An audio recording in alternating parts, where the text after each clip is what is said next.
Hello guys, welcome to my new blog. કેમ છો બધા? જય શ્રી કૃષ્ણ બધાને. વાગ્યા હે 9:05 અને આપણે ઉઠી ગયા હી. રેડી થઈ જાય જીમ જોવા માટે. ખેડું બેડું ખાઈ લઈએ, થોડાક બી ખાઈ લઈએ અને નીકળીએ ભાઈ પાણી બાણીની બોટલ ભરીને. આ દેવલો સાફ કરે હે અને હું તો સાફ કરી રહ્યો છું. પેલા ગાડી સાફ કરીએ, પછી આ બધું સાફ કરવું પડશે. બાકી કે આ વ્લોગમાં જેમ ઓલા ભાઈની ગાડી હલવાઈ ગઈ ને એમ આપડી હલવાઈ જાય. તો એવું ના થાય એટલે હવારમાં લઈ ગઈ હું દેવલો ભાઈ ડ્રાઈવર પેલા સાફ કરીએ, ગાડીની આજુબાજુ સાફ કરીએ એટલે ગાડી નીકળી શકે આરામથી. નકર જીમ જવાનું તો ઠીક, અહીંયા જ જીમ થઈ જાય. ગાઈઝ આપણે જીમ કમ્પ્લીટ થઈ ગયું હે. અડધી કલાક ખાવા આવી રહ્યું હતું. જે આગળ સ્નો સાફ કર્યો ને બધું સાફ કર્યું ને હવે એમાં જે અમારો ડ્રાઈવ અને ઘરની આગળ જે બધું સાફ કર્યું. હમણાં ઘરે જાવ એટલે તમને બતાવું. ત્યારે હાવ ઠંગરે રહ્યું એટલે ગાડીમાં ફટાફટ જઈને ટાઈમે પતી ગયો તો આપણે પાસે હતો નહીં બહુ, એટલે મેં વિડીયોમાં ના બતાવ્યો. ડાયરેક્ટ ગાડીમાં ચડીને ડાયરેક્ટ જીમમાં જ આવી ગયો. હવે આપણે જીમ બેમ બધું કમ્પ્લીટ કરી લીધી છે. અને એમાં એવું હતું, હજી એક નવો પ્રોબ્લેમ અને નવી ઇન્ફોર્મેશન તમને જણાવું કે થયું હતું એવું કે હે ને ગાડીની જે મેઇન ચાવી હતી ને એ ગૌરાંગ હે ને હાથે લઈ ગયો હે ભૂલમાં. જોબે ગયો ને એમાં એ આજે ઉબરમાં ગયો હે, ગાડી લઈને નથી ગયો કેમ કે આમાં નક્કી નહીં, રિસ્ક જેવું હતું એટલે. બરાબર. તો બીજી ચાવી જે હતી ને એ ક્યાં ગઈ ખીચામાં, બતાવીશ તમને. એ છે ને એનાથી ગાડી ખોલવી ચાલુ કરવી એ બહુ મથામણ છે. હવે જે આગળ જે લોક હોય ને હેન્ડલ દરવાજો ખોલવાનો, એમાં એક પડ્યું હોય એ ખોલવાનું અને એ ખુલી જાય. પછી અંદર ચાવી ભરાવાની અને પછી દરવાજો ખુલે ખાલી હજી. અને પછી ચાલુ કરવા માટે આ જે સ્ટાર્ટ વાળું બટન જે છે ને એ ડાયરેક્ટ દબાવીને ચાલુ નહીં કરવાની આપણે હાથેથી, ચાવીથી દબાવવાનું એને. બધું બતાવું તમને, ઘરે પહોંચો ને એટલે બતાવું. બરાબર. પેલા ઘરે પહોંચી જાય આપણે. 2:30 વાગી ગયા ઓલરેડી. આપણા ટાઈમ બહુ જતો રહ્યો હે. અને બરફના પહાડ જોવો તમે અહીંયા. ગાડી આવી બે ગાડી ઢકાઈ હતી ને એટલા ઊંચા પહાડ છે આ. કેમ કે આ પાર્કિંગ લોટ જે સાફ કર્યો હોય ને બધું ભેગું કર્યું હોય સાઈડમાં, એનું બધું છે. કચકાણ જો થઈ ગયું હોય. હવે આમાં ગાડી વિન્ટર ટાયર ના હોય ને તો સ્લીપ જ થઈ જાય. એટલે અહીંયા હે ને અહીંયા ટાયર બી 3 જાતના આવે કે all season tyre, winter tyre અને નોર્મલ ટાયર. 3 ટાઈપના ટાયર હોય. આમાં વિન્ટર ટાયર ઓલરેડી નાખેલા હોય એટલે આપણે વધારે તકલીફ નથી પડતી, પણ તોય ગાડી આમ હેન્ડલ થોડોક બી સાઈડમાં જાય ને આવું જો સ્લીપરી હોય ને તો સ્કીડ તો થાય જ તે.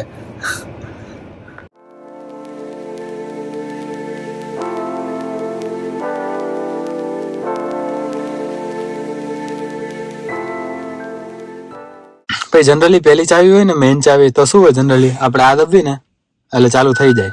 પણ જો આ ચાલુ થતી નથી કેમ કે આ મેઇન ચાવી નથી આપણી, ઓલી ચાવી છે. બરાબર, સેકન્ડરી. તો આને ચાલુ કરવી હોય ને તો આ જે છે ને આનાથી ને દબાવવાનું, જો તો ચાલુ થાય. એમને ના થાય. બરાબર. હા, એ ફર્સ્ટ સ્ટેપ છે આપણું. જો આ ચાવી છે, આ ચાવી છે એનો આ ખૂટો આમ ખોલવાનો એટલે ચાવી નીકળે એક. બરાબર. જો આમ કર્યું અને આમ દબવી અને જો આ ચાવી નીકળી.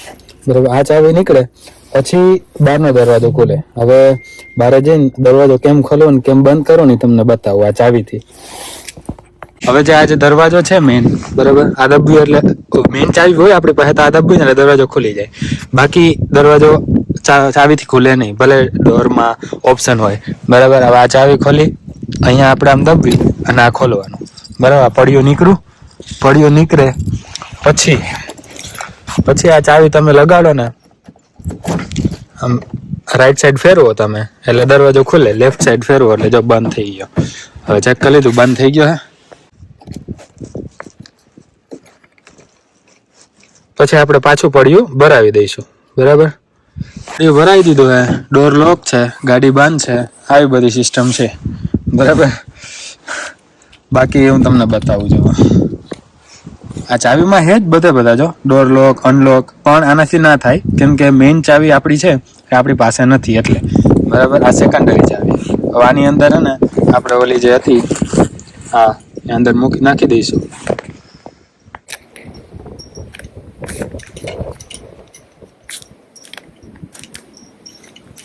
ડન.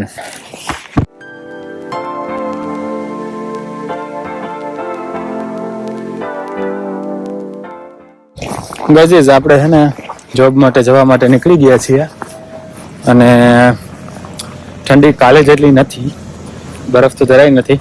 બપોરે તમે જે વિડીયો જોયો એમ તડકી હારી એવી નીકળી હતી.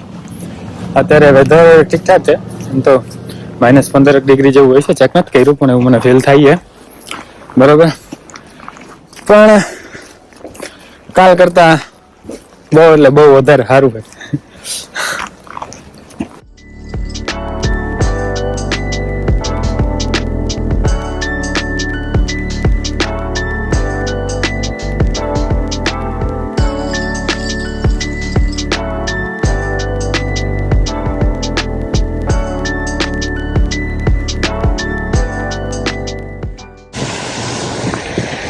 ચાર ગાડી આગળ એક જણાને લીધો હે, પકડી પાડ્યો હે.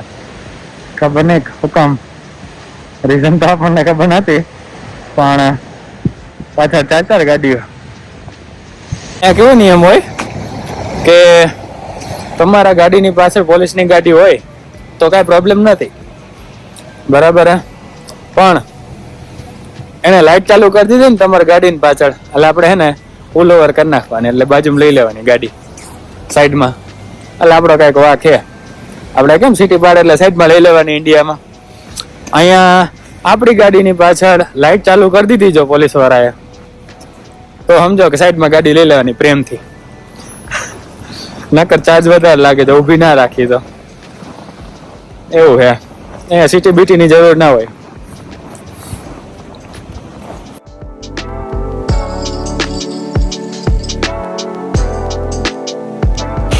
હાલો તો હે ને હું ને ઓમલો નીકળીએ છીએ.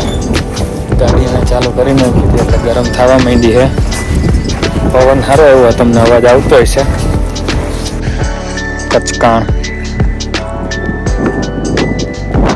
અને ઢગલા બરફ.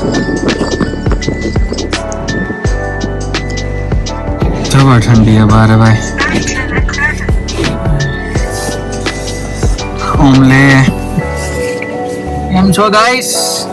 ગાઈસ મોજમાં જ હોય ભાઈ. ગાઈસ મોજમાં એમ ને? હા, આપણી જેમ જ. આપણા મોજમાં ને ગાઈસ મોજમાં.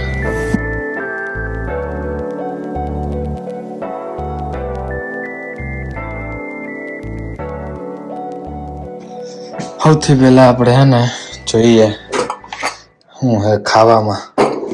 વટાણા બટેકાનું શાક મસ્ત લાગે હો, પણ સાંજે આપણે આવ્યા હોય જોબેથી અને રોટલી જઈશે આમાં.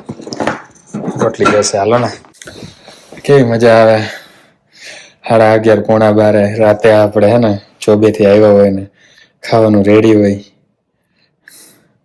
ભાઈબંધોએ બનાવી રાખ્યું હોય, બહુ મજા આવે. પાછું આમાં કેવું હોય ખબર હે, બાઈ કે બેન કે મમ્મી કે બનાવીને રાખે ને તો ખબર હે લોકોને હે ને એટલો આનંદ ના થાય.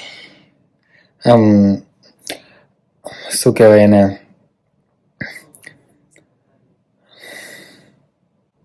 થેન્કફુલનેસની ભાવના પ્રકટ ના થાય, એમ આભારની ભાવના પ્રકટ ના થાય.